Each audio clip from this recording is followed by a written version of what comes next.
Karen Miller vs. Small Business Owner, Case Number 4782.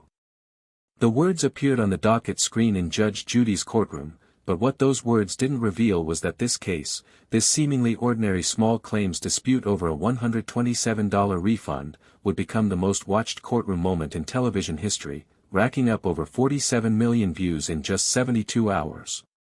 It didn't show that Karen Miller would walk into that courtroom so confident, so assured of her victory, that she'd actually tell Judge Judy, to her face, "You can't do that, not once, not twice, but 7 times. And those words certainly didn't reveal that by the time Judge Judy was finished, Karen wouldn't just lose her case.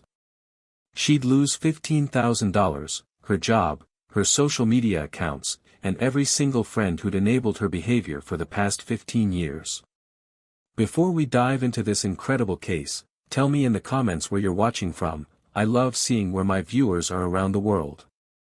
And don't forget to hit that subscribe button so you never miss more unbelievable cases like this one. Now, sit back, relax, and enjoy the video. The courtroom doors opened at exactly 9:47 a.m. Karen Miller entered first, her designer handbag swinging from her shoulder like a weapon she was eager to use, her heels clicking against the floor with the kind of sharp, aggressive rhythm that made the bailiff's hand instinctively move closer to his belt.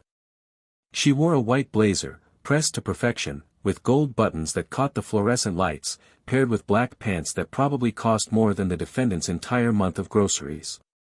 Her hair was styled in that particular way, the "I want to speak to your manager" haircut that had become a cultural meme, blonde highlights sharp against darker roots, cut in severe angles that seemed to point accusingly at everyone in her path. Behind her, walking with the kind of quiet dignity that comes from knowing you've done nothing wrong, came Marcus Chen, the defendant. He was a small business owner, mid-40s, wearing a simple button-down shirt and khakis that had clearly been ironed that morning but were already showing wrinkles from the nervous way he'd been sitting in the hallway for the past hour. He carried a single manila folder, thin and modest, containing his evidence.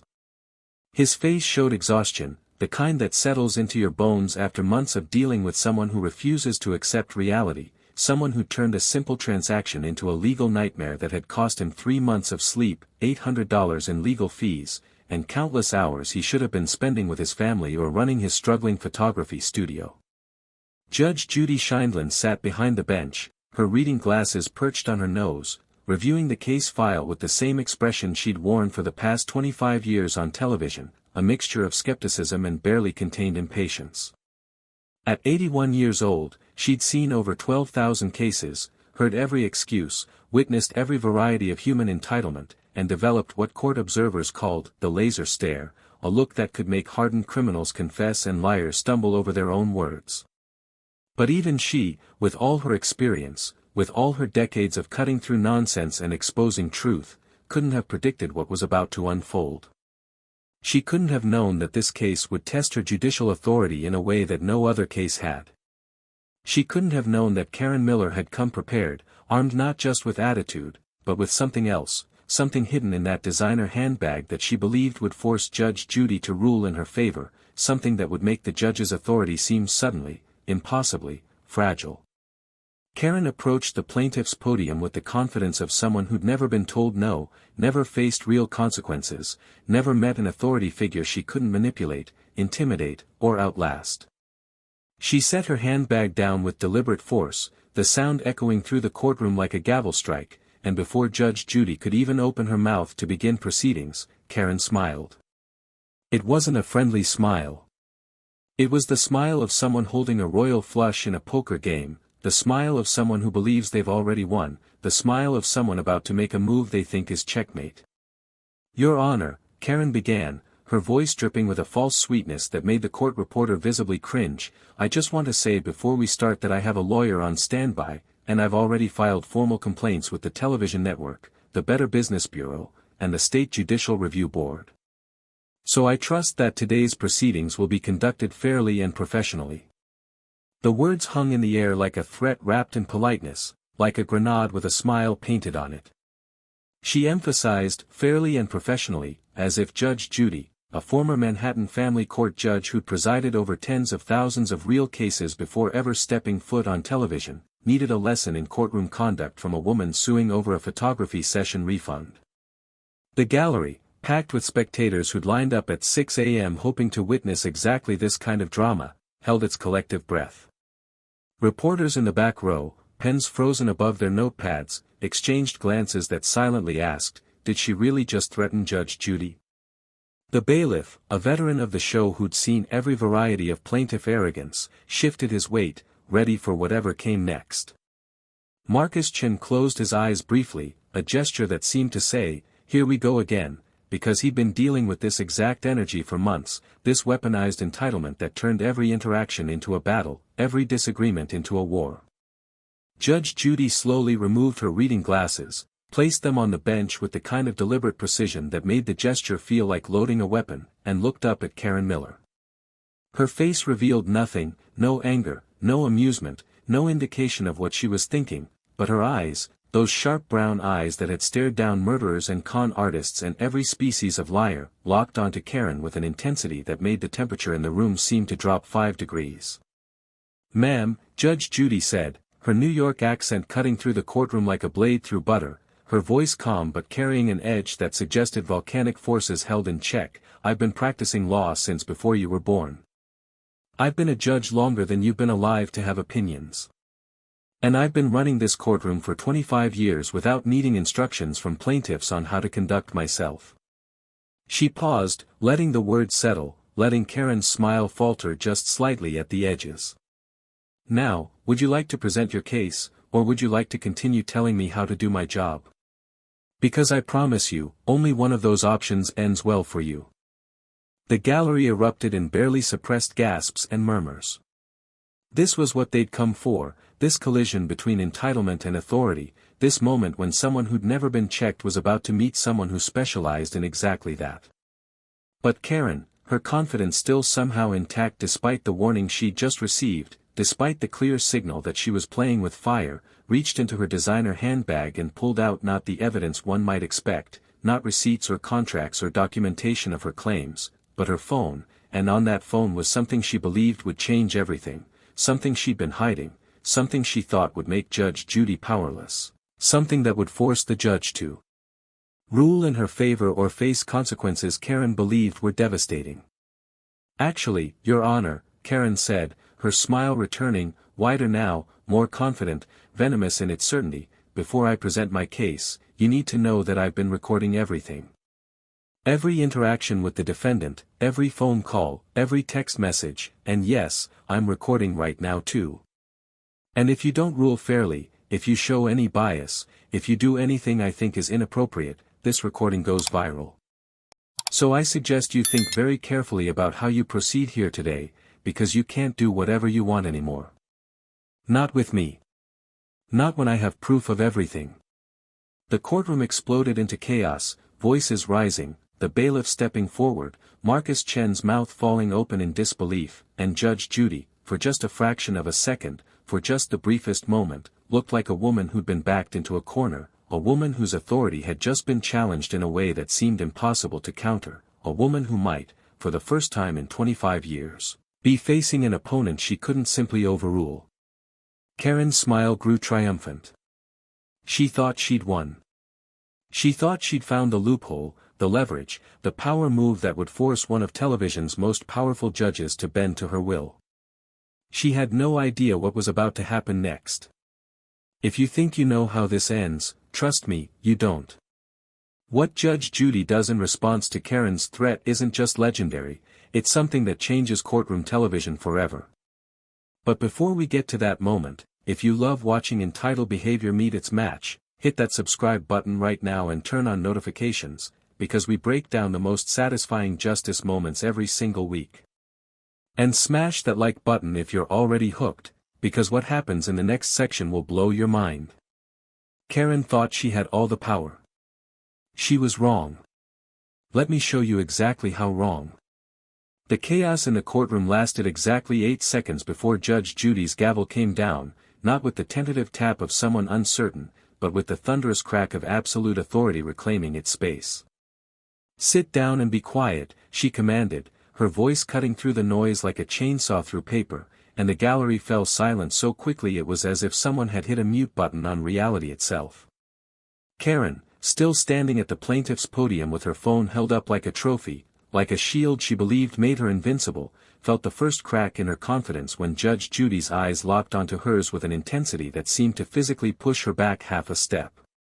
"Ms. Miller," Judge Judy began, her voice now unnervingly calm, the kind of calm that comes before Category 5 hurricanes, "let me make sure I understand what you just said to me.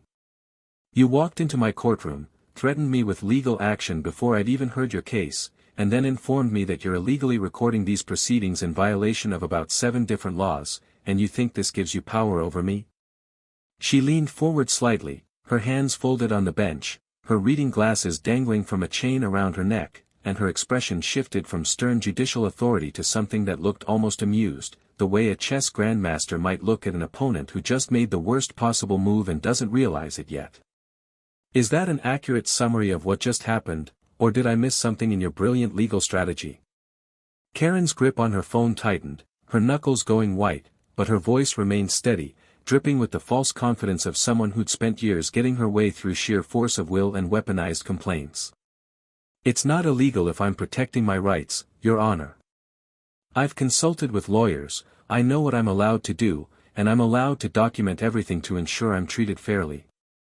You can't stop me from protecting myself, and you can't do anything about it without proving my point that this court is biased."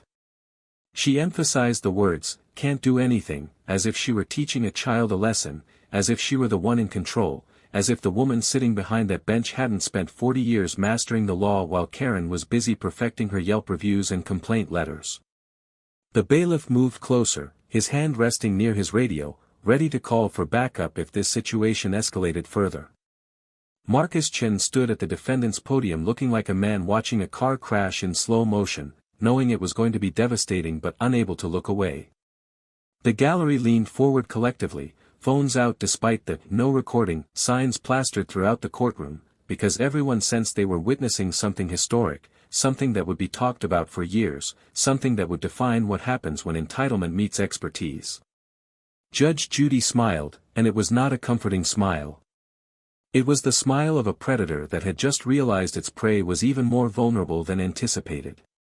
"Ms. Miller, I want you to listen very carefully to what I'm about to tell you, because I'm only going to explain this once, and then we're going to move forward with consequences you clearly haven't considered." She picked up a small remote from beside her bench and pressed a button. A screen descended from the ceiling behind her, and security footage began playing, footage from the hallway outside the courtroom, time-stamped from exactly 43 minutes earlier. It showed Karen standing near the water fountain, phone in hand, filming a video for what appeared to be her social media, and her words came through the courtroom speakers with crystal clarity. "Hey guys, Karen here, about to go into court with Judge Judy," the recording showed her saying, her voice full of excitement and strategy. "I've got my recording app running, I've filed complaints with everyone I can think of, and I'm ready to put this judge in her place. She thinks she's tough, but she's about to learn what happens when she messes with someone who knows their rights. I'm going to make sure she can't do anything to me without me exposing her on every platform I have. This is going to be epic. Wish me luck."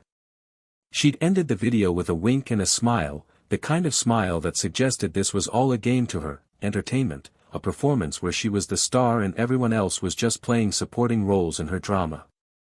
Karen's voice trembled as she began her story, the confident swagger from earlier completely evaporated, replaced by the nervous energy of someone realizing they'd walked into a trap of their own making. "I hired Mr. Chen to do family portraits for my daughter's birthday party.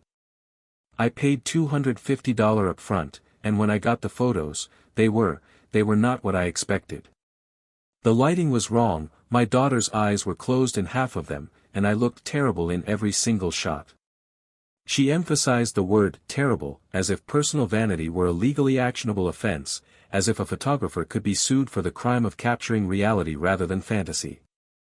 Judge Judy's eyebrow arched slowly upward, a gesture that had become her trademark, a silent signal that she'd just heard something absurd and was about to dismantle it piece by piece. "Ms. Miller, you said you paid $250, but you're suing for $127. Where did the other $123 go?" It was a simple question, mathematical, straightforward, but the way Judge Judy asked it made it clear she already knew the answer and was testing whether Karen would lie.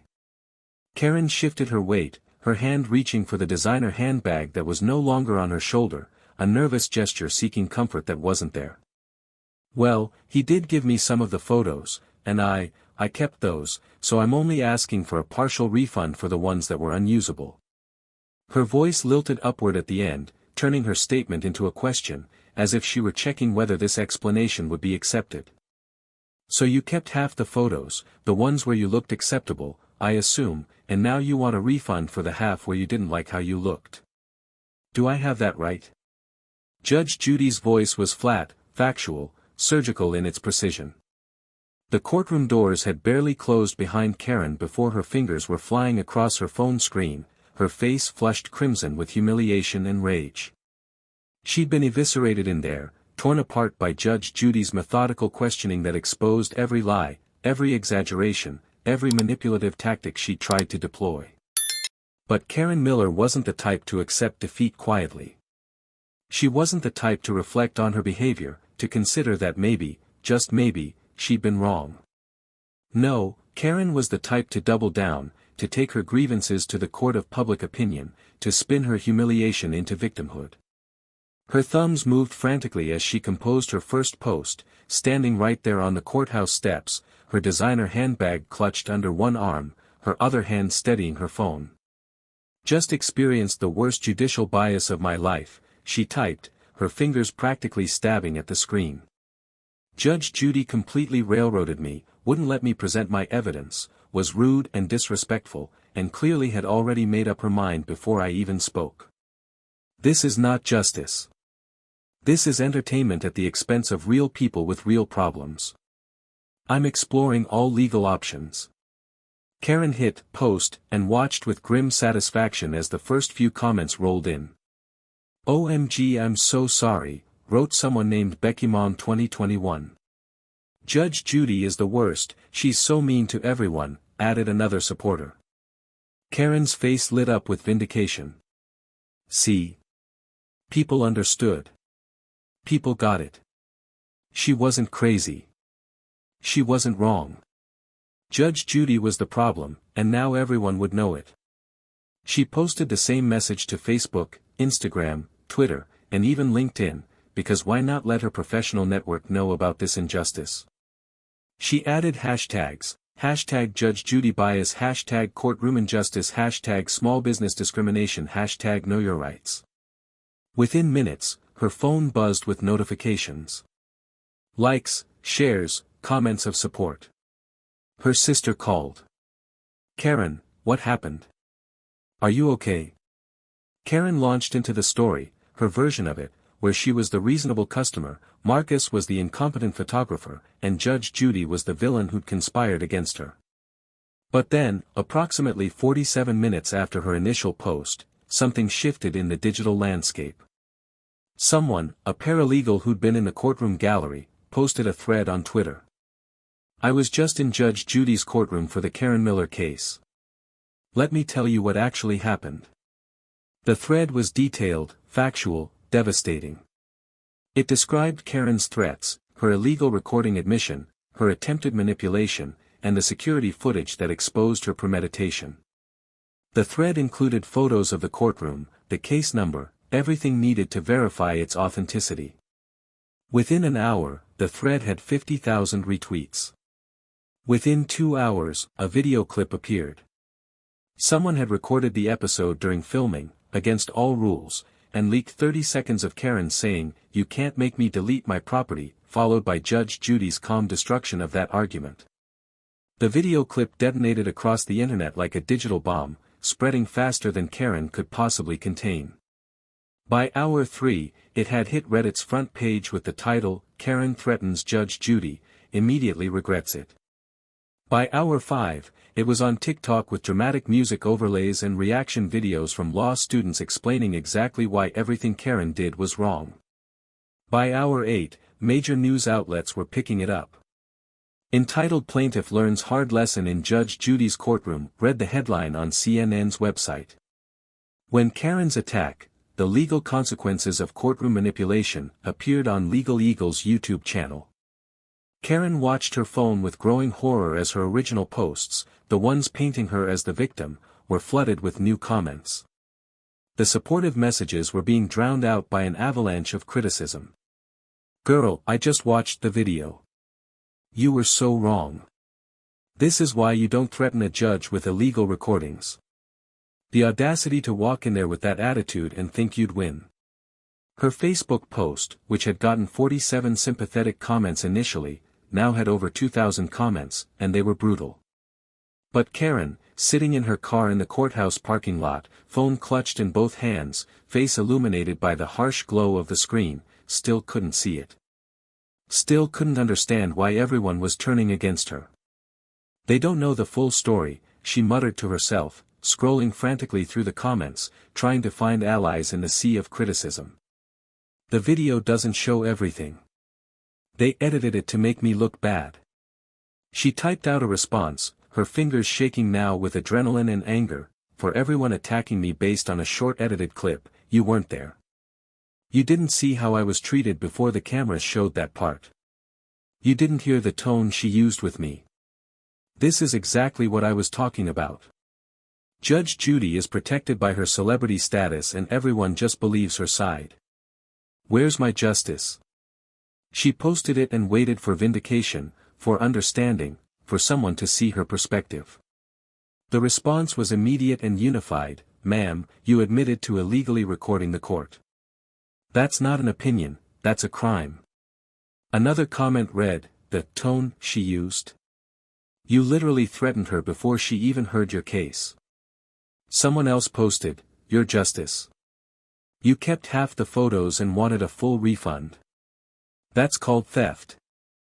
Karen's hands trembled as she read comment after comment dismantling her narrative, exposing her logic, holding up a mirror she desperately didn't want to look into. A private message appeared from her friend Sarah, the one who'd been in the courtroom with her. "Karen, I love you, but you need to delete these posts. You're making it so much worse. People are finding your business page, your employer, everything. Please just stop and talk to a lawyer before you post anything else." But Karen's pride, that massive, inflated sense of being right that had carried her through years of complaints, refund demands, and manager confrontations, wouldn't let her stop. She couldn't stop. Because stopping meant admitting she was wrong, and Karen Miller had built her entire identity on never, ever being wrong. She opened a new post and began typing, "I'm contacting a media lawyer about defamation. Everyone sharing that edited video is liable. You've all been warned." She hit post, and in doing so, sealed her fate in ways she couldn't possibly imagine. Because Judge Judy's production team had just been alerted to Karen's social media campaign, and they were about to do something they rarely did. They were about to release the full, unedited footage of the entire case, all 23 minutes of it, with a statement that would change everything. And Karen, still sitting in her car, still convinced she was the victim, still believing she could win this war of public opinion, had no idea that her world was about to collapse completely. Her phone buzzed with a notification. It was from her employer. "Karen, we need to talk. Please call me immediately." Her stomach dropped. This was just the beginning. 3 months later, Karen Miller sat in a coffee shop, her phone face down on the table, a deliberate choice she made every day now. The viral video had accumulated 47 million views. Her employer had let her go, citing conduct unbecoming after clients recognized her and refused service. Her social media accounts, once weapons she wielded with righteous fury, were deleted. Not suspended. Deleted. By her own hand, in a moment of clarity that came far too late and cost far too much. She'd paid Marcus Chen the original $127, plus his court costs, plus an additional $2,000 in sanctions Judge Judy had imposed for her attempted manipulation of the proceedings. Her lawyer bills had reached $8,000 before she finally stopped fighting, stopped demanding appeals, stopped insisting she was right. The math was brutal and simple. A $127 refund dispute had cost her $15,000, her job, her reputation, and every friendship that had been built on enabling rather than honesty. But something had shifted in those 3 months. Karen had started therapy, not because she wanted to, but because her sister had given her an ultimatum: get help or lose the last family relationship she had left. In those sessions, she'd begun to see the pattern: the years of demanding special treatment, of believing rules applied to everyone except her, of measuring her worth by how much she could extract from others through sheer force of will. Judge Judy's words echoed in her mind constantly: you can't manipulate reality by recording it. You can only expose who you really are. The judge had been right. The recordings Karen thought would protect her had done the opposite. They'd captured the truth she'd spent years denying: that she wasn't a victim of bad service or biased judges or unfair treatment. She was the problem. If this story hit you differently than you expected, I need you to do something right now. Hit that like button, because stories about real accountability need to be heard. Subscribe and turn on notifications, because we break down justice, consequences, and life lessons every single week. And drop a comment below: have you ever had to face hard truths about your own behavior? What changed you? Share your story, because growth happens when we're honest. Now, here's what this whole story really teaches us. Judge Judy didn't just rule on a case that day. She held up a mirror to behavior that society had enabled for too long. Every time someone demands special treatment, every time someone believes their feelings override facts, every time someone threatens rather than reflects, they're repeating Karen's mistake. Authority isn't about power. It's about boundaries that protect everyone equally. The real lesson isn't about courtroom drama or viral videos. It's about the moment when you realize the world doesn't revolve around you, and that realization, painful as it is, sets you free. Karen said, "You can't do that," 7 times. Judge Judy did it every single time. Not because she was cruel, but because someone finally had to show Karen what accountability looks like. Facts don't care about your narrative. Evidence doesn't bend to your feelings.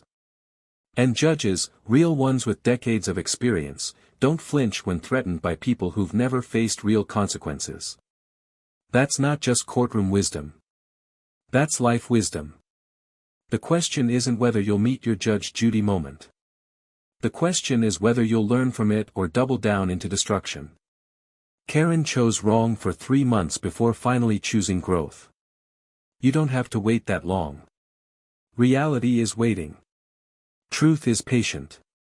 And accountability, whether you accept it willingly or have it forced upon you, always comes due.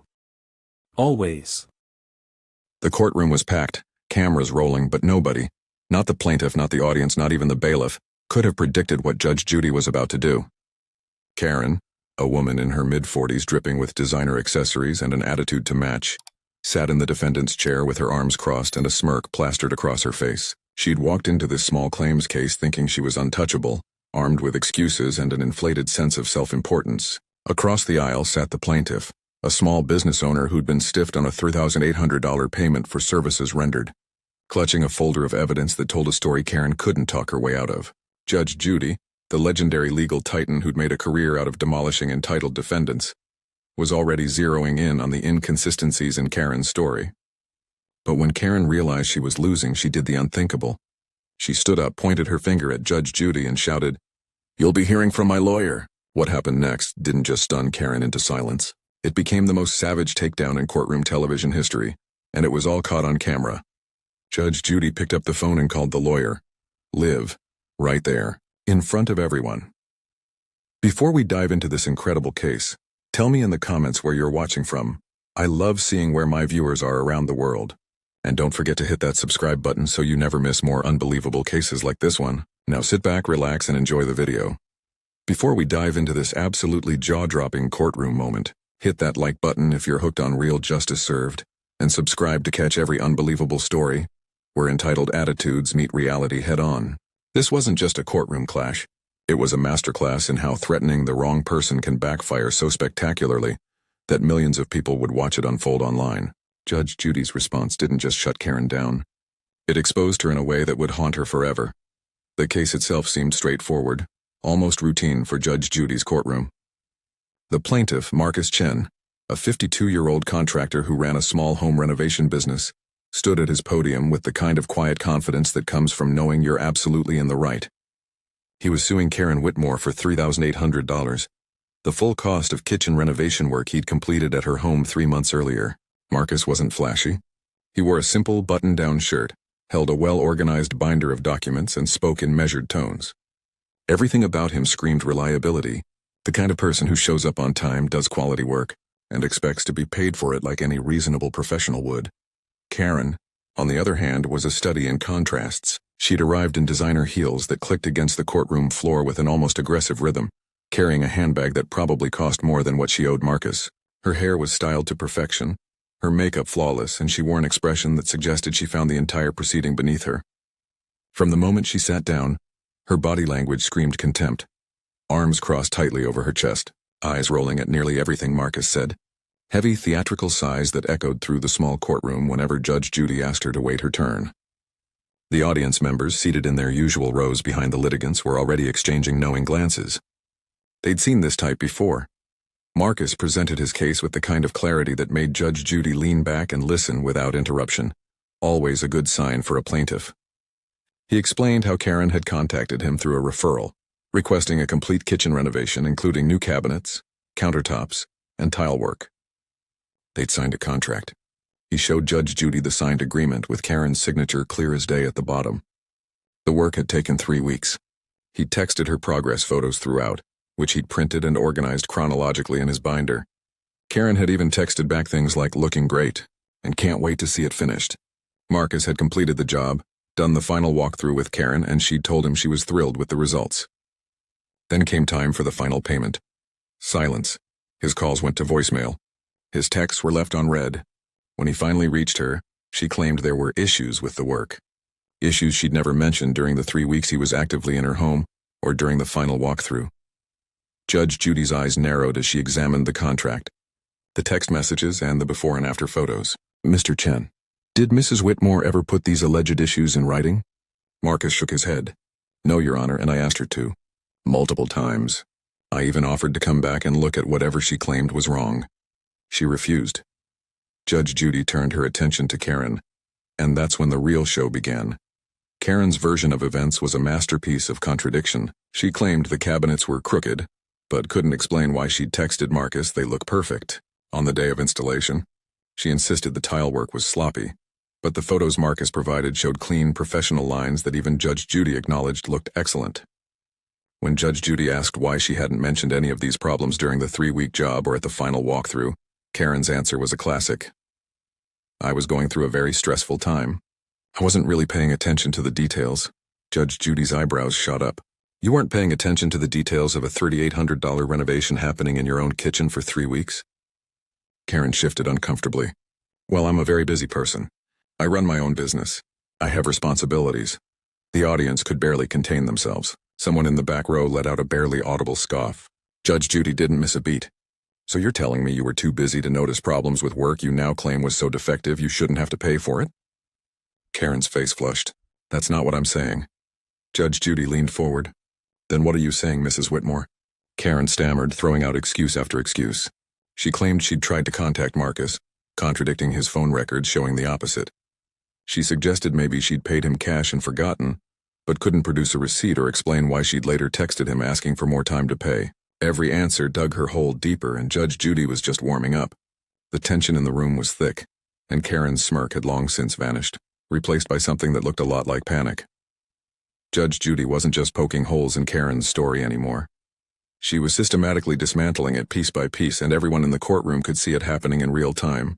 Karen's confident facade was cracking like cheap paint under pressure, and the more Judge Judy pressed, the more desperate her answers became.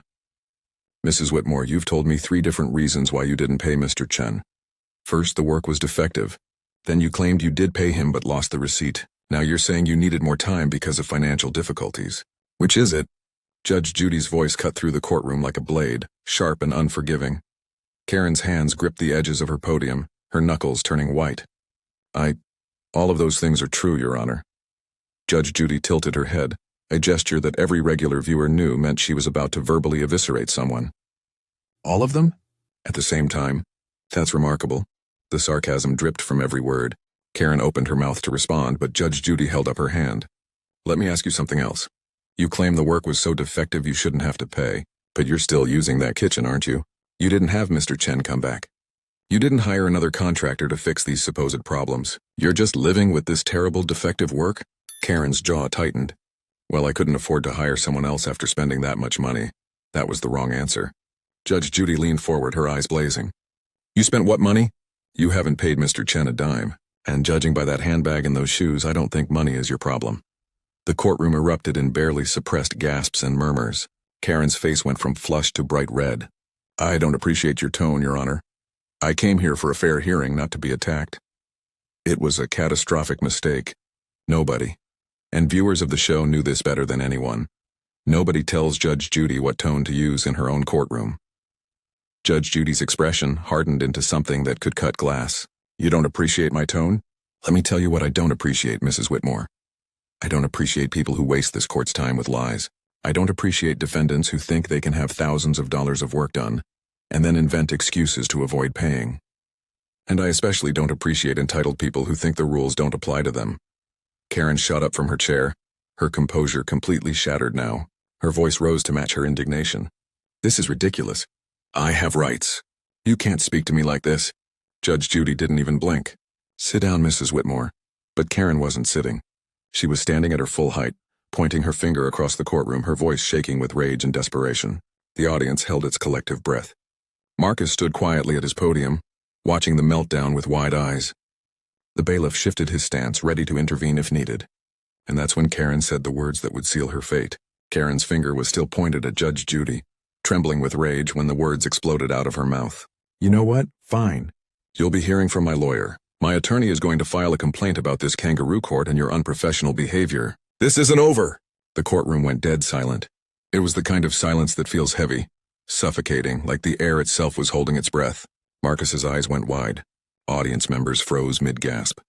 The bailiff's hand moved slightly closer to Karen, anticipating he might need to escort her out. Even the cameras seemed to focus more intently, as if they knew they were capturing something extraordinary. But Judge Judy? Judge Judy did something nobody expected. She smiled. Not a warm smile. Not a friendly smile. It was the smile of someone who'd just been handed exactly the ammunition they needed. She leaned back in her leather chair, folded her hands calmly on the bench, and looked at Karen with an expression of pure, calculated amusement. Oh, really? Her voice was dangerously soft. Your lawyer? Karen, mistaking Judge Judy's calm for victory, puffed up her chest. Yes, my lawyer. And he's one of the best attorneys in the state. He's going to hear all about this circus. She waved her hand dismissively at the courtroom, at Judge Judy, at everything. Judge Judy nodded slowly, as if considering this information very carefully. Then she leaned forward, and her next words made the entire room buzz with confused energy. Perfect. What's his name? Karen blinked, clearly not expecting this response. What? Judge Judy spoke slower, enunciating every word. Your lawyer. The one who's going to file all these complaints. What is his name? Karen hesitated for just a fraction of a second, but then her bravado returned. Robert Tillman. He's with Tillman and Associates downtown. Judge Judy's smile widened. Wonderful. Give me his phone number. The courtroom erupted in confused whispers. This wasn't normal procedure. This wasn't how these things usually went. Karen's face flickered with something that might have been doubt, but she was too far committed to back down now. What? Why? Judge Judy's voice took on that edge again, the one that made it clear she was not asking, she was commanding. His phone number, Mrs. Whitmore. You just threatened me with your lawyer. I'd like to speak with him. Right now. Karen's hands fumbled for her purse, her movements suddenly jerky and uncertain. The audience was leaning forward in their seats. Marcus looked like he couldn't believe what he was witnessing. Karen pulled out her phone, scrolling through her contacts with shaking fingers. Okay, it's... She read off the number, her voice significantly quieter now. Judge Judy turned to her bailiff, Bird, who looked just as shocked as everyone else. Bird, get Mr. Robert Tillman on the phone, speaker. Now. The bailiff moved to the courtroom phone, and as he began dialing, Karen's face transformed from red with anger to pale with dawning horror. She'd just realized she'd made a terrible, irreversible mistake. The sound of the phone ringing on speaker filled every corner of the courtroom. Each ring felt like an eternity.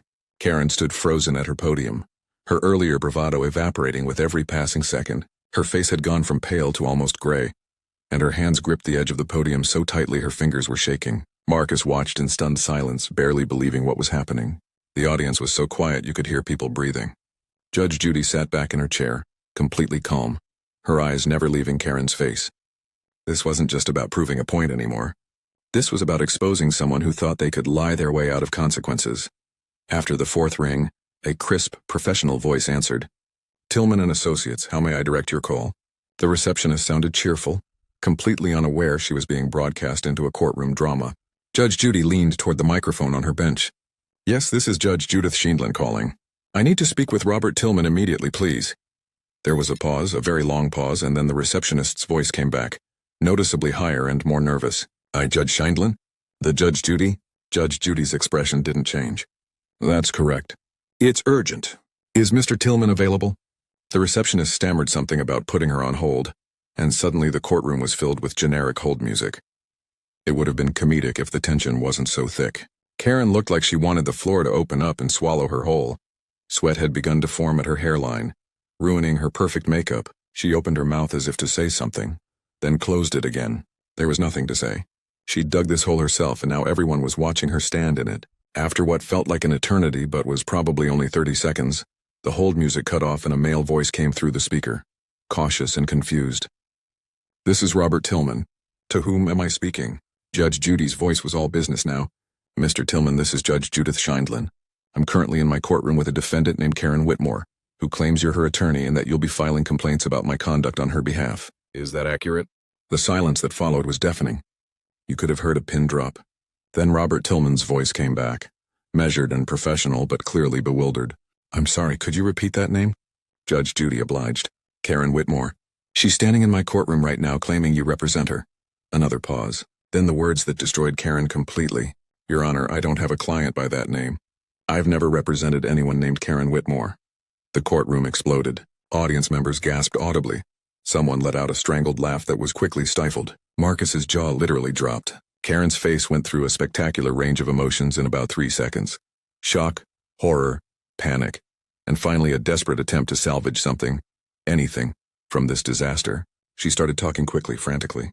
"Well, he was my lawyer. Years ago. For my divorce!" "I meant..." Judge Judy held up one finger, silencing her instantly, while keeping her attention on the phone. "Mr. Tillman, does the name ring any bells at all? Any past representation?" Tillman's response was swift and certain. "No, Your Honor, I specialize in corporate law. I don't handle divorce cases, and I've never had a client named Karen Whitmore in any capacity." Judge Judy nodded as if this was exactly what she'd expected. "Thank you for your time, Mr. Tillman. I apologize for the interruption." Tillman, clearly still confused but professional to the end, responded, "Of course, Your Honor, happy to help clarify." The line went dead. Judge Judy turned her full attention to Karen, and the look on her face was absolutely withering. The courtroom was buzzing with energy now, whispers flying back and forth, but Judge Judy's voice cut through it all like a knife. "So, Mrs. Whitmore, you don't have a lawyer. You threatened me with an attorney who doesn't represent you, has never represented you, and doesn't even practice the kind of law you claimed he did. Do I have that right? If you're as absolutely shocked by what just happened as that entire courtroom was, smash that like button and subscribe, because Judge Judy's final verdict was about to make this legendary moment even more brutal. This wasn't just about winning a case anymore. It was about what happens when entitlement crashes headfirst into accountability. And the whole world is watching. Karen tried to speak, her mouth opening and closing like a fish out of water, but no coherent words came out, just stammering, fragmented attempts at explanation. That's not... I meant someone else. I was confused. This is... Judge Judy raised her hand and Karen fell silent immediately. The power dynamic in the room had shifted so completely that Karen looked like a deflated balloon, all her earlier arrogance completely gone, replaced by pure humiliation. Judge Judy's voice was cold, clinical, and absolutely devastating. "Mrs. Whitmore, in my 30-plus years on the bench, I have seen every trick, every excuse, every lie that people think will get them out of paying what they owe. But threatening me with a lawyer who doesn't exist? That's a new one." She picked up Marcus's contract and the stack of evidence, holding it up. "Mr. Chen did the work. You signed the contract. You approved the work during installation. You praised it in writing. And then you decided you simply didn't want to pay. When that didn't work, you made up defects that don't exist. And when I called you on it, you lied about having legal representation." Karen's eyes were welling with tears now, but they weren't tears of sadness. They were tears of rage and embarrassment. The kind that come when someone is caught so thoroughly that there's no escape. Judge Judy continued, her tone never wavering. Judgment for the plaintiff in the amount of $3,800 plus court costs. The gavel hadn't even come down yet, but Karen's face crumpled. But that's not fair. So the gavel cracked against the bench with finality. We're done here. And Mrs. Whitmore? Next time you want to threaten someone with legal action, make sure you actually have a lawyer first. Case dismissed. Karen stood there frozen as the courtroom processed what they'd just witnessed. The bailiff gestured for her to exit, and she stumbled away from the podium, her designer heels clicking against the floor. But this time the sound was defeated, not aggressive. Marcus walked out of the courtroom with his head held high, shaking Judge Judy's hand with genuine gratitude before leaving. He'd come for justice and gotten it, plus a front-row seat to one of the most spectacular takedowns in television history. Karen, meanwhile, practically fled from the courtroom, her face buried in her hands, refusing to speak to anyone. Her friends or family members who'd come to support her looked mortified, keeping their distance as if her humiliation was contagious. The audience filed out buzzing with excited chatter, already pulling out their phones to tell everyone they knew about what they'd just witnessed live. But the real explosion happened online. Within 2 hours of the episode airing, the clip titled "Judge Judy Calls Karen's Lawyer Lev" had racked up over 500,000 views. By the end of the day, it was approaching 3 million. Social media platforms exploded with reactions. The comment section was absolutely ruthless. The way her face went white when the lawyer said he didn't know her, with dozens of laughing emojis. "Judge Judy really said let me call your bluff in 4K, became one of the top comments with over 200,000 likes. This is what happens when entitlement meets reality on live television, garnered thousands of shares across platforms. The hashtags #Judge Judy Calls Lawyer and Karen vs Judge Judy trended for 3 straight days. Legal professionals jumped into the conversation, with one prominent attorney tweeting, "In 20 years of practice, I've never seen a judge do this. Unconventional? Yes, absolutely legendary. Also yes." Even lawyers who'd never watched the show were sharing the clip, using it as a teaching moment about what not to do in court. News outlets picked up the story, with headlines like, "Judge Judy's most savage moment yet," and "Defendant's lawyer threat backfires spectacularly." Morning talk shows played the clip, with hosts and guests alike marveling at Judge Judy's tactical brilliance. Late-night comedians had a field day, with one host joking, "Note to self, if you're going to threaten Judge Judy with your lawyer, maybe make sure you actually have one first." The cultural impact went even deeper. The moment became a rallying cry against entitled behavior, shared in workplace group chats and family text threads as the ultimate example of accountability. Memes flooded the internet featuring Karen's face at the exact moment the lawyer said he didn't know her, captioned with variations of, "When lying catches up to you." The phrase "you'll be hearing from my lawyer" became an instant punchline, commented under any video where someone was clearly in the wrong but acting righteous. Judge Judy's reputation, already legendary, reached new heights. Think pieces were written about her no-nonsense approach to justice and why it resonated so deeply with audiences. The episode became one of the most watched in the show's history, with reruns pulling in massive numbers every time it aired. As for Karen, she became an unwitting symbol of what happens when you underestimate accountability. Whether she ever paid Marcus the $3,800 plus court costs became a matter of public speculation, with many hoping the answer was yes, and that the humiliation taught her something valuable about honesty and consequences. If this incredible moment of justice and accountability shows you exactly why Judge Judy remains an absolute legend, hit that subscribe button right now and turn on notifications so you never miss another unbelievable courtroom showdown. Drop a comment below and tell us what you would have done if you were the lawyer getting that call. Would you have been as professional as Robert Tillman? Or would you have had some words for Karen yourself? This was more than just a case. It was a masterclass in why honesty matters, why threats should never be empty, and why Judge Judy's courtroom is where entitlement goes to die. Justice wasn't just served, it was delivered with surgical precision, broadcast to millions and immortalized forever online. Karen walked in thinking she was untouchable. She walked out as a cautionary tale. Karen said, "You can't do that to Judge Judy." What happened next became the most viral courtroom moment of the decade. And by the end of this story, you'll understand why even seasoned bailiffs couldn't keep a straight face. But here's what nobody tells you about this case. Karen didn't just lose. She walked into that courtroom thinking she had an ace up her sleeve, a secret weapon that would guarantee her victory. She was so confident that she actually smirked at the defendant before the proceedings even began. What she didn't know was that Judge Judy had already seen her so-called evidence, and what the judge discovered buried in those documents would expose a lie so brazen, so calculated, that it would leave the entire courtroom in stunned silence. Before we dive into this incredible case, tell me in the comments where you're watching from. I love seeing where my viewers are around the world, and don't forget to hit that subscribe button so you never miss more unbelievable cases like this one. Now sit back, relax, and enjoy the video. The moment Karen pushed through the courtroom doors, you could feel the energy shift. She wasn't walking. She was marching, her heels clicking against the polished floor with the rhythm of someone who believed they owned the room. In her right hand, she clutched a thick manila folder, the edges already worn from her constant handling, as if she'd been rehearsing this moment for weeks. Her left hand, balled into a fist at her side, jaws set, eyes locked straight ahead with the kind of tunnel vision that screamed entitlement. She wore a blazer that looked freshly pressed, her hair styled to perfection, and an expression that said she'd already written her victory speech. The courtroom itself buzzed with that peculiar energy that only a Judge Judy taping can produce. The audience sat shoulder to shoulder, some leaning forward in anticipation, others whispering predictions to their neighbors. The bailiff stood near the bench, arms crossed, wearing that knowing expression that comes from witnessing hundreds of cases.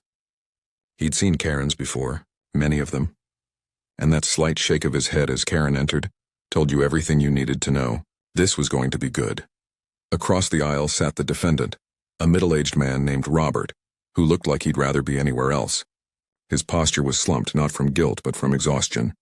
The exhaustion of dealing with Karen for the past 8 months. The exhaustion of being dragged into court over what he believed was absolute nonsense. He had his own folder, noticeably thinner, resting on his lap. No dramatic flair, no power poses, just a man who wanted this nightmare to end. And then there was Judge Judy, seated behind her iconic bench, reading glasses perched on her nose, flipping through documents with the casual efficiency of someone who'd done this 10,000 times. She didn't look up when Karen entered, didn't acknowledge the theatrical entrance. She just kept reading, her expression unreadable, one finger tapping slowly against the wood of her bench. But if you looked closely, if you really paid attention, you could see the slightest tightening around her eyes. She was reading something interesting, something that didn't match up. Karen took her position at the plaintiff's podium, setting her folder down with deliberate force, the sound echoing through the quiet courtroom. She adjusted her blazer, cleared her throat, and shot one more confident glance at Robert. This was her moment, her chance to expose the injustice she'd suffered. The judge would see reason. The judge would understand. The judge would rule in her favor because Karen was always right. She had to be. Judge Judy finally looked up, removing her glasses with practiced precision, and fixed Karen with that penetrating stare that has made defendants squirm for decades. The courtroom held its breath. The camera zoomed in. Even the audience seemed to lean forward as one collective organism, sensing that whatever was about to happen would be worth every second. "State your case," Judge Judy said, her voice carrying that trademark blend of authority and barely concealed impatience. It wasn't a request, it was a command. Karen straightened her spine, placed both hands on the podium, and launched into her prepared speech with the confidence of a trial lawyer delivering a closing argument. "Your Honor, I'm here today because my neighbor Robert has been violating our HOA agreement for 8 months. 8 months! He built a fence that extends 6 inches onto my property line, and when I confronted him about it, do you know what he said? He said it's been there for 2 years and I never complained before. But that's not the point. The point is it's on my property, my land, and according to our HOA bylaws you can't do that." There it was, the phrase that would become infamous. "You can't do that."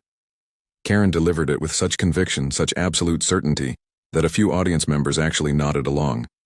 On the surface it sounded reasonable. Property lines are property lines, right?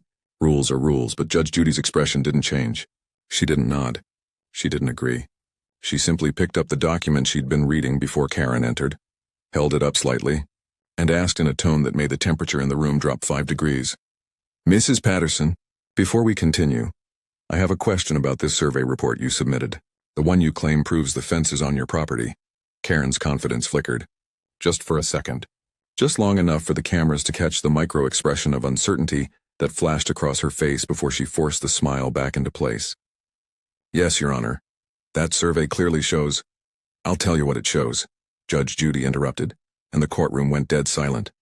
"It shows a survey conducted 3 weeks ago. But what's interesting is this other document I have here, the original property survey from when both of you purchased your homes. 2 years ago. The same survey that shows this fence was built precisely on the correct property line. Robert's property line." The courtroom collectively inhaled. Karen's face went from confident to confused to something resembling panic in the span of 3 seconds. Her mouth opened, then closed, then opened again. "But even more interesting," Judge Judy continued, her voice cutting through the tension like a scalpel. Is this email chain I have between you and Robert from 18 months ago, where you explicitly acknowledged the fence was on his property and thanked him for making it look nice because it improved both your home values? The folder in Karen's hands began to tremble. The audience erupted in whispered gasps. Robert sat up straighter, hope flickering in his eyes for the first time, and Judge Judy leaned back in her chair, removed her glasses, and fixed Karen with a look that said everything. I know exactly what you tried to do here, and you picked the wrong courtroom. So let me ask you again, Mrs. Patterson, Judge Judy said, her words slow and deliberate, each syllable weighted with the promise of what was coming. Do you want to revise your statement? Or do you want to continue telling me that you can't remember writing that email? If you want to see Karen try to talk her way out of getting caught in a lie on national television, you need to hit that subscribe button right now, because what Judge Judy does next is absolutely legendary. This case is about to go completely off the rails, and you won't believe how badly Karen makes it worse for herself. Don't miss a second. Karen's face had gone from courtroom-ready confidence to the pale shade of someone who just realized they walked into a trap they set for themselves. Her mouth opened and closed like a fish gasping for air, her brain visibly scrambling to construct a response that wouldn't sound like a complete admission of guilt. The folder she'd been clutching like a shield now felt like evidence of her own deception, and her hands moved to smooth down her blazer, a nervous gesture that screamed discomfort. Your Honor, that email was taken out of context, Karen stammered, her voice losing that commanding edge it had just 30 seconds ago. What I meant was… Excuse me, Judge Judy interrupted, holding up one finger in that iconic gesture that has silenced thousands of defendants. Did you or did you not write in that email, and I'm quoting here, Robert, thank you for building such a beautiful fence. It really classes up both our properties, and I appreciate you keeping it on your side of the line. Did you write that? Yes or no? The courtroom was so quiet you could hear the camera operators breathing. Every eye locked on Karen, waiting for her response. The audience members in the front row leaned so far forward they were practically falling out of their seats. Robert, for his part, allowed himself the smallest smile, the kind that said he'd been waiting 8 months for someone to finally hold Karen accountable. Yes, but… Karen tried to continue, but Judge Judy's hand went up again. But nothing. You wrote it. You acknowledged the fence was on his property. You thanked him for it. And now 18 months later you hired a surveyor, got a conveniently different result, and decided to sue your neighbor for 6 inches of land that was never yours to begin with. Judge Judy's voice wasn't loud, but it carried the weight of absolute authority, each word landing like a gavel strike. Karen's strategy shifted instantly. When caught in a lie, go on the offensive. Your Honor, with all due respect, that fence has decreased my property value, my real estate agent said. I don't care what your real estate agent said, Judge Judy cut in, her patience clearly wearing thinner. I care about facts. I care about documents. I care about the truth. And the truth is, you're standing in my courtroom trying to steal 6 inches of your neighbor's land because you decided you wanted it. That's called fraud, Mrs. Patterson. The word fraud echoed through the courtroom like a thunderclap. Gasps erupted from the audience. One woman actually grabbed her neighbor's arm. Robert's smile grew wider, and Karen's face flushed red, that dangerous combination of embarrassment and rage that comes when someone is publicly exposed. I am not committing fraud. Karen's voice rose, her composure cracking completely. That fence is a nuisance, it blocks my view, and I have every right. You have the right to remain silent, Judge Judy said, her tone ice cold. And I suggest you exercise it before you make this worse. We're just getting started and you're already drowning. Karen did not take Judge Judy's advice. Instead, she did what every Karen does when cornered. She doubled down.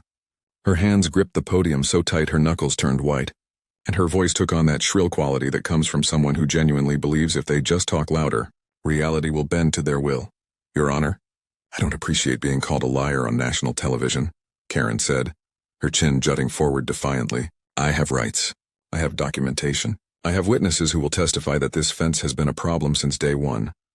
Judge Judy tilted her head slightly, like a hawk spotting movement in the grass. Really, witnesses? Mrs. Patterson, you didn't bring any witnesses. There's nobody here but you and the defendant. Karen blinked. Hard. Well, they couldn't make it today, but they submitted written statements. Show them to me. The courtroom held its breath. Karen's hands fumbled with her folder, papers shuffling with increasing desperation.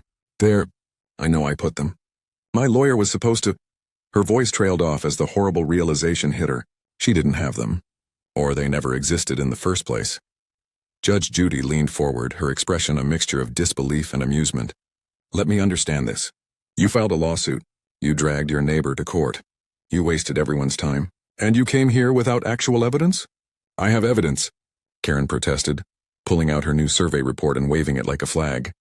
That survey proves you paid someone $300 to tell you what you wanted to hear, Judge Judy interrupted. The original survey, the one conducted by a neutral third party when you both bought your homes, tells the truth. Your survey is garbage. The audience couldn't hold it anymore. Scattered laughter broke out, quickly suppressed but unmistakable. Judge Judy wasn't finished. She reached for another document from her stack, this one with several yellow sticky tabs marking specific pages, the kind of preparation that told you she'd done her homework, and someone was about to get schooled. Karen's eyes followed the paper with growing dread, like watching a predator select which part of you to bite first. Mrs. Patterson, let's talk about your timeline, Judge Judy said, flipping to a marked page.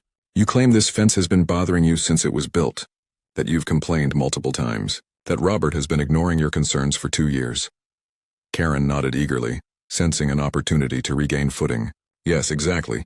He's been completely dismissive of my legitimate concerns about my property rights. Then explain this. Judge Judy held up a printed document. This is a Facebook post from your account, posted 14 months ago. And I quote, "Love my neighborhood. Great neighbors, beautiful fences, couldn't ask for better." You tagged Robert in this post. There's even a photo of you standing next to his fence giving a thumbs up. The courtroom exploded. Audience members gasped, laughed, and whispered furiously to each other. One man in the back row stood up just to get a better look at Karen's reaction.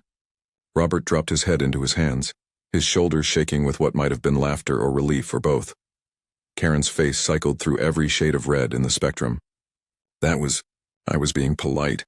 You have to understand I didn't want to cause neighborhood drama. So you lied on social media to be polite, but you're telling the truth in my courtroom where you stand to gain financially? Judge Judy's eyebrow arched so high it nearly left her face. Do you hear yourself? It's different. Karen's voice cracked with desperation. The situation changed. The fence started to bother me later. The fence didn't change, Mrs. Patterson. Your bank account did. Judge Judy pulled out yet another document, and Karen visibly flinched. 2 months before you filed this lawsuit, you refinanced your home. The appraisal came in lower than you expected, so you decided if you could expand your property line by 6 inches, maybe claim a few extra square feet, you could bump up your home value. Isn't that right? Karen stood frozen, her mouth opening and closing soundlessly. She had no answer, because Judge Judy had just exposed the real reason behind this entire charade, and everyone in that courtroom knew it. That's what I thought, Judge Judy said quietly, leaning back in her chair. Greed makes people do stupid things. Karen's last shred of composure evaporated like water on hot pavement. Her carefully constructed facade of righteousness crumbled. And what emerged was pure, unadulterated desperation, mixed with indignation. She slammed her hand on the podium, the sharp crack echoing through the courtroom like a gunshot, and her voice rose to a pitch that made several audience members wince. This is ridiculous. You're not even listening to me. I have rights as a property owner, and this court is supposed to protect those rights, not mock me in front of millions of people. Karen's face was now a deep crimson, a vein pulsing visibly at her temple. That fence is on my property regardless of what some old survey says, and I demand. You demand? Judge Judy's voice cut through Karen's tirade like a knife through butter, and the single word carried such force that Karen actually stepped back from the podium. The judge stood up slowly, deliberately, her 5'1" frame somehow commanding the entire room. Let me tell you what you're going to do, Mrs. Patterson. You're going to stand there quietly while I explain to you how the real world works. The courtroom went deathly silent. Even the camera operators seemed to hold their breath. This was the moment everyone had been waiting for. The reckoning. The legendary Judge Judy takedown that would be replayed 1,000,000 times across social media. You came into my courtroom with a fraudulent survey. You lied about your neighbor. You contradicted your own written statements and social media posts. You wasted this court's time, your neighbor's time, and most importantly, my time. Judge Judy's words were precise, surgical, each one landing with devastating accuracy. And you know what the worst part is? You actually thought you'd get away with it. You thought you could manufacture evidence, rewrite history, and bully your way to stealing your neighbor's land. Karen tried to interrupt her, but I'm not finished. Judge Judy's hand shot up and Karen's mouth snapped shut like a trap. You know what I've learned in 40 years of practicing law? People like you always think the rules don't apply to them. You think if you yell loud enough, cry hard enough, or act entitled enough, someone will just give you what you want. Well, congratulations, Mrs. Patterson. You picked the wrong courtroom. Judge Judy sat back down, picked up her gavel, and delivered her verdict with the kind of finality that ends careers and creates viral moments. Judgment for the defendant. Not only is your case dismissed, but you're going to pay Robert's legal fees, his time off work, and you're going to write him an apology letter that I will personally review. The fence stays exactly where it is because that's where it belongs. On his property. The gavel came down with a thunderous bang that seemed to shake the entire room. The courtroom erupted. Audience members leaped to their feet, applause mixing with cheers and a few whistles. Robert's face broke into the biggest smile anyone had seen, his relief palpable as he mouthed thank you toward the bench. The bailiff allowed himself a full grin now, no longer bothering to hide his satisfaction. And Karen? She stood motionless, her mouth hanging open in complete shock. If you think that was satisfying, smash that like button because Karen's reaction after the ruling is absolutely priceless. The meltdown continues and you won't want to miss what she says in the hallway. Keep watching! The moment Judge Judy's gavel hit the bench, Karen's shock transformed into something far more volatile. As the bailiff gestured for her to exit the courtroom, she snatched her fraudulent folder off the podium with such force that several papers flew into the air, scattering across the floor like her destroyed credibility. She didn't bother picking them up. Instead, she stormed toward the exit, her heels hammering against the floor with the rage of someone who'd just experienced the public humiliation of a lifetime. The hallway outside the courtroom became ground zero for what can only be described as a complete emotional detonation. Camera crews, knowing gold when they saw it, followed at a respectful distance as Karen paced back and forth, her hands gesturing wildly, her voice carrying down the corridor with that distinctive Karen frequency that makes managers everywhere instinctively reach for their name tags. That judge is biased. Completely biased, Karen announced to anyone within earshot, which happened to be about 30 people including crew members, other litigants, and unfortunate courthouse staff just trying to do their jobs. She had it out for me from the moment I walked in there. She didn't let me explain. She didn't listen to my side. A production assistant, microphone in hand, made the brave decision to approach. Mrs. Patterson, Judge Judy presented evidence including your own emails and social media posts that contradicted your claims. How do you respond to that? Karen whirled on him, her eyes blazing. Those were taken out of context. All of them. I was being neighborly when I wrote those things, but that doesn't mean I can't change my mind about my own property. The logic was so twisted it could tie itself in knots, but Karen delivered it with absolute conviction. Meanwhile, Robert emerged from the courtroom with his lawyer, both men wearing expressions of profound relief. When the same production assistant asked for his reaction, Robert simply shook his head in disbelief. I've been dealing with this for 8 months. 8 months of harassment, threats, lawyers' fees, and stress, all because she decided she wanted 6 inches of land that was never hers. Judge Judy saw right through it in under 20 minutes. The contrast couldn't have been starker. Robert, calm and vindicated, heading toward the exit with his head high. Karen, still ranting in the background about judicial corruption and how she was going to appeal, file complaints, and contact the media, apparently forgetting that she was already on television, and the media had just watched her get destroyed by facts and her own evidence. Here's what this case really teaches us, and why millions of people watched this moment over and over, until it became the most shared courtroom clip of the year. This wasn't just about a fence or 6 inches of property line. This was about something far more fundamental to how we live together in society, and why Judge Judy's approach resonates so deeply with people who are exhausted by entitlement. First, the evidence always wins. Karen walked into that courtroom convinced her confidence would outweigh facts. She believed that if she just acted certain enough, spoke assertively enough, and presented herself as the victim convincingly enough, she could override reality itself. But Judge Judy's courtroom operates on a simple principle that too many people forget. Feelings aren't facts, and your version of events doesn't matter if the documentation says otherwise. Karen's own emails, her social media posts, and the original property survey told a story she couldn't talk her way out of. The lesson? Truth doesn't negotiate with your narrative. Second, preparation is everything. Judge Judy didn't just glance at the case file 5 minutes before the cameras rolled. She had done her homework, cross-referenced every claim, and spotted the contradictions before Karen even opened her mouth. That's 40 years of legal expertise cutting through manipulation like a hot knife through butter. Meanwhile, Karen brought attitude and a survey she paid for, thinking that would be enough. It wasn't even close. Third, and perhaps most importantly, accountability still exists. In a world where people increasingly believe they can Karen their way through any situation, where social media echo chambers convince them they're always right, and where the loudest voice often drowns out reason, Judge Judy's courtroom represents something people are desperate for. A place where actions have consequences. Karen tried to steal her neighbor's land through legal manipulation, got caught, and faced immediate justice. No do-overs. No sympathy points. Just accountability. The reason this case went viral wasn't just because it was entertaining, though watching Karen's meltdown certainly qualified as premium content. It resonated because people are tired of seeing entitled behavior go unchecked. They're exhausted by those who twist truth to fit their agenda, who weaponize victimhood for personal gain, and who make life miserable for decent people like Robert just trying to live in peace. Judge Judy didn't just rule on a property dispute that day. She reminded us that integrity matters, that documentation beats declaration every single time, and that sometimes the most powerful thing you can hear is a simple, definitive no from someone who refuses to be manipulated. If this case reminded you why Judge Judy is the undisputed queen of courtroom justice, do me a favor and subscribe to this channel right now. Hit that notification bell because we break down the most insane, most satisfying moments where entitled people learn that reality doesn't care about their feelings. Drop a comment and tell me your wildest Karen encounter.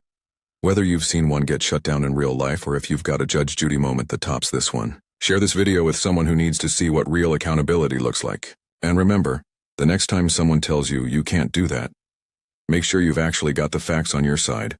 Because somewhere out there, a Judge Judy is waiting to set the record straight. Thanks for watching, and I'll see you in the next breakdown where justice is served cold and entitled people get exactly what they deserve.